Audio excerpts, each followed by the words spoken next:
सफेद रंग तुमच्या मनासाठी, हिरवा रंग तुमच्या आरोग्यासाठी, होळीच्या या 7 रंगांसोबत तुमचे जीवन रंगून जावे. धन्यवाद. शाबास शाबास शाबास. काय रंगांची ती कविता तिने वाचून दाखवली. खूप सुंदर कविता होती.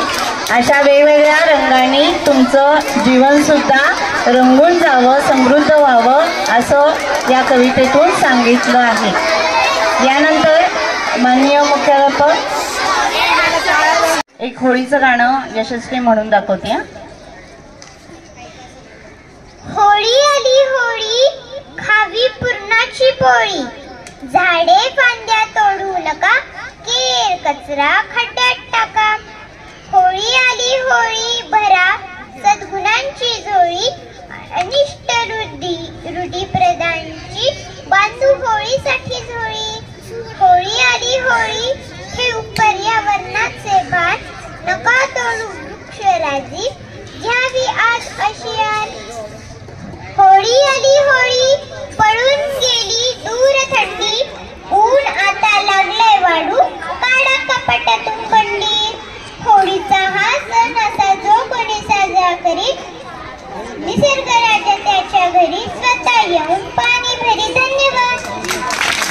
छान वाटतं, छान वाटतं की नाही, प्रसन्न वाटतं. म्हणून आपल्याला मोराचा पिसारा सुद्धा खूप आवडतो, कारण त्या पिसाऱ्यामध्ये खूप सारे रंग असतात. इंद्रधनुष्य आवडतं, हो की नाही. आणि होळी रंगपंचमी हे सण असे आहेत की ते रंगांशिवाय पूर्णच होत नाहीत. मग या रंगांविषयी तुम्हाला किती माहिती आहे ते पाहायचंय मला, आणि काही माहिती आम्ही पण तुम्हाला सांगणार आहोत. पहा, पूर्वीपासून या रंगांचा वापर कलेसाठी, चित्रकलेसाठी केला जायचा. मग त्यावेळी हे रंग होते का? तर नव्हते. अगदी बरोबर. मग माणूस काय करायचा? मातीपासून रंग तयार करायचा. आता 4थीच्या विद्यार्थ्यांना थोडीशी माहिती असेल याबद्दल. मातीपासून लाल माती असायची, पांढरी असायची, त्यानंतर पिवळ्या रंगाचे खडक सुद्धा असतात, तर त्यातून पिवळ्या रंगाची पण माती तयार व्हायची. त्याशिवाय झाडाची जी सालं असायची खोडाची, त्या सालांपासून, पानांपासून, मुळांपासून अशा वेगवेगळ्या पद्धतीने काय केले जायचे, हे रंग तयार केले जायचे. वारली पेंटिंग तुम्हाला माहिती आहे, आदिवासी पाड्यांमध्ये ही चित्रकला म्हणजे काढली जाते. तर यासाठी सुद्धा काय केलं जायचं, मातीपासून तयार केलेले रंग वापरले जायचे. पण आता मात्र आपण रंग वेगवेगळ्या पद्धतीचे वापरतो, जे आपल्या त्वचेला हानिकारक असतात, आपल्या डोळ्यांसाठी चांगले नसतात. तर काही नैसर्गिक पद्धतीने तयार केलेले रंग आपण आता वापरायला सुरुवात करायला हवी. जर आपल्याला रंगांचा आनंद घ्यायचा असेल तर आता नवीन नवीन छान छान उत्पादनं निघतात पहा, की गुलाबांच्या पाकळ्यांपासून सुद्धा लाल रंग तयार केला जातो. त्यानंतर भाजी बीट जे आहे त्यापासून सुद्धा काय केलं जातं, लाल रंग तयार केला जातो. आपली हळद जी असते, हळकुंड जे असतं, त्यामध्ये बेसन पीठ, मैदा असे पदार्थ मिक्स करून त्याचे सुद्धा रंग तयार केले जातात. तर हे रंग जे आहेत ते नैसर्गिकरित्या तयार केलेले आहेत आणि आपण तेच आता वापरायचे आहेत खेळण्यासाठी. ठीक आहे. आणि पाणी वाया घालवायचं नाही आहे, हे नीट सर्वांनी लक्षात ठेवा, कारण महाराष्ट्रामध्ये अनेक जिल्ह्यांमध्ये आता दुष्काळ आहे. आणि असं असताना म्हणजे अगदी आठवड्याला त्यांना 2 हंडेच पाणी मिळतं पिण्यापुरतं, आणि आपण इतकं पाणी वाया घालवणं खूप अयोग्य आहे. आत्ताच आपण मॅडमने विचारलं ना तुम्हाला चुकीच्या गोष्टी कोणत्या आहेत, त्यातली ही एक गोष्ट आहे. कारण पाणी हे जर आपलं जीवन असेल तर आपण या पाण्याची बचत केली पाहिजे. आपल्या काही लोकांना जर पाणी मिळत नसेल तर ते पाणी भरपूर वापरणं चुकीचं आहे, एकमेकांना भिजवण्यासाठी वापरणं चुकीचं आहे. तर आपण यावेळीची रंगपंचमी होळी जी आहे ती कोरडे रंग, नैसर्गिक रंग लावून सेलिब्रेट करूया किंवा साजरी करूया. चालेल? सगळ्यांना मान्य आहे का? बरं. यानंतर आपण काही रंगांची माहिती घेऊया. बरेचसे रंग असे आहेत की जे मूळचे नाही आहेत. 2 रंग एकत्र झाले की 3रा रंग तयार होतो. माहिती असेल तुम्हाला, 4थीच्या विद्यार्थ्यांना नक्कीच माहिती असेल. तर त्याचं काही प्रात्यक्षिक मॅडम दाखवणार आहेत. आपण बघूया का कोणत्या रंगात कोणता रंग मिक्स केल्यावर कोणता रंग तयार होतो. बघायचं सर्वांना? छान. निळा आणि पिवळा. बघा मी निळा कलर घेतलाय. बघा मॅडमच्या हातामध्ये निळा रंग आहे, त्यामध्ये ते त्या पिवळा रंग टाकणार आहेत. कोणता रंग तयार होतो? हिरवा. Very good. का तुम्हाला दिसणार आहे, मॅडम दाखवणार आहेत.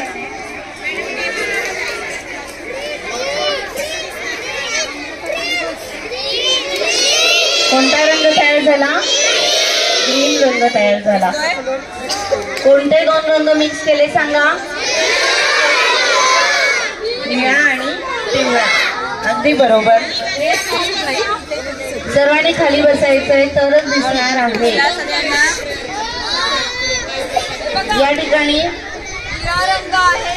या ठिकाणी हाताला सुद्धा निळा आणि पिवळा रंग लावलेला आहे आणि त्यातून तयार होणारा हिरवा रंग तयार झालेला आहे.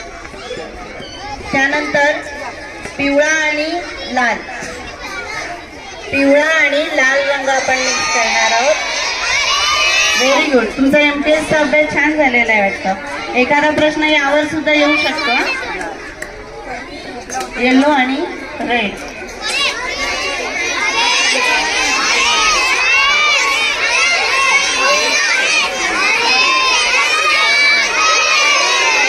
आता ऑरेंज कलर तयार होतोय बघा. कोणते दोन एकत्र केले सांगा?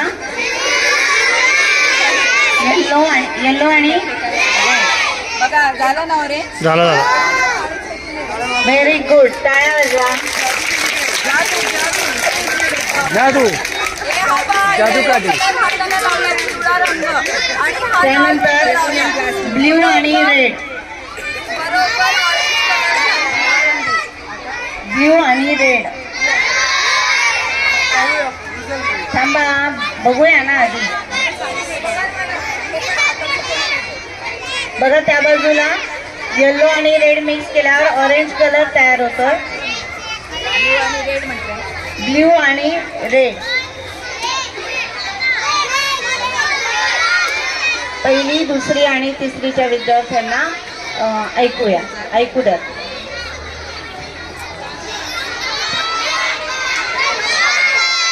कोणता तयार झाला रे? पर्पल कलर तयार झाला. Very good. तयार वाजवा. छान. जादू. यानंतर ग्रीन आणि ब्ल्यू.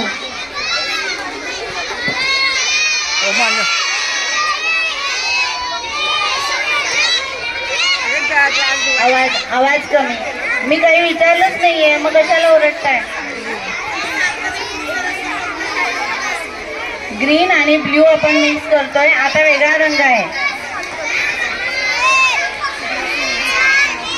जो तुम्हाला माहित नाही की होतो म्हणून. ग्रीन आणि ब्ल्यू कलर मिक्स केल्यानंतर मोरपंखी कलर तयार झालेला आहे.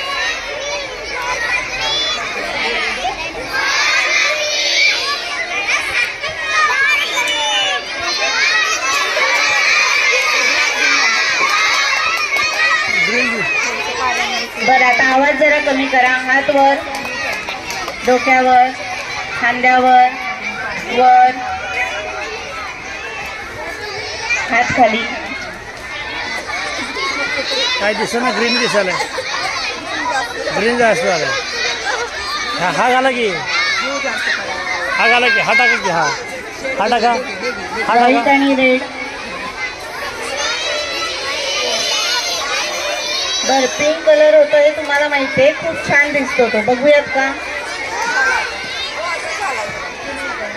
व्हाईट आणि रेड. पहा, आपण सगळेजण रंगांची गंमत बघतोय की किती रंग एकत्र केल्यानंतर कोणते रंग होत आहेत. व्हाईट आणि रेड.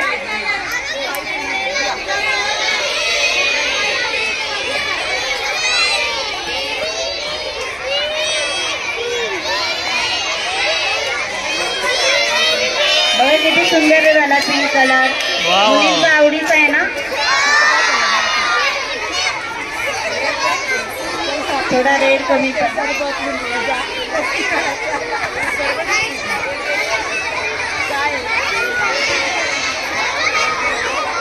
यानंतर रेड आणि ग्रीन. रेड आणि ग्रीन.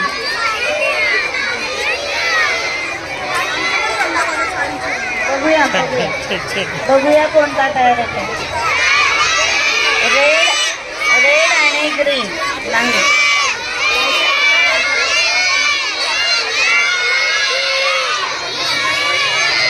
कोणते विद्यार्थी ओरडतायत रे?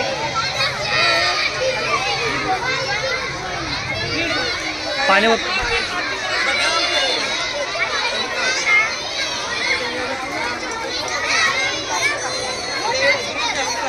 पाणी घाला जर ते पाणी बाटलीत पाणी घाला. Brown brown. हा रेड आणि ग्रीन मिक्स केल्यानंतर ब्राऊन कलर तयार होतो. तपकिरी रंग. त्याच्यात पाणी होतं की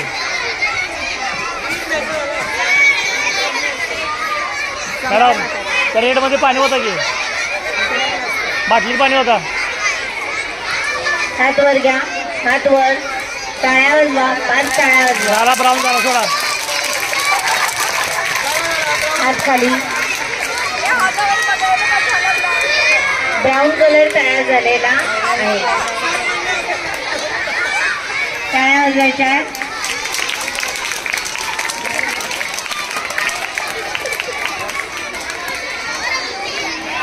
बरोबर आहे.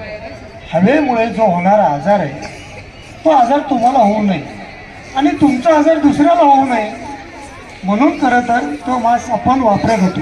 या हवेतून खूप आजार होतात आणि ही हवा प्रदूषित करण्याचं काम हे धूर करत असतो. गाड्यांमधून येणारा धूर, चुलीमधून येणारा धूर, लाकडे जळल्यानंतर येणारा जो धूर आहे तो धूर जर आपल्या नाकावाटे आपल्या फुफ्फुसात गेला तर आपण आजारी पडू शकतो. आणि म्हणून असं प्रदूषण करणारी होळी आपण करायची नाही. पण सणाचं महत्त्व आपण जाणून घ्यायचं. त्याच्यामध्ये जे चांगलं आहे ते आपण करायचं. मग काय करायचं आपण तर आपण पुरणाची पोळी करायची. होळी रे होळी, होळी रे होळी, भरपूर खायची. आहे की नाही? भरपूर खायची. तो सण आपण चांगल्या पद्धतीने साजरा करू शकतो. प्रदूषण करून कोणताही सण आपण साजरा करायचा. पाण्याचा गैरवापर करायचा, प्लास्टिकचा वापर करायचा आहे की नाही. तेव्हा आपण सगळेजण चांगल्या प्रकारे हा सण साजरा करणारच आहात. आपल्या सगळ्यांना होळीच्या आणि उद्या धुलीवंदनाच्या या ठिकाणी हार्दिक हार्दिक शुभेच्छा व्यक्त करतो. सर्व शिक्षकांनाही होळीच्या हार्दिक हार्दिक शुभेच्छा, धुलीवंदनाची हार्दिक हार्दिक शुभेच्छा आणि आपल्या सगळ्यांना तुमच्या पालकांना देखील या ठिकाणी शुभेच्छा व्यक्त करतो आणि या ठिकाणी सांगतो जय हिंद, जय महाराष्ट्र. आणि उद्या धुलीवंदन असल्याने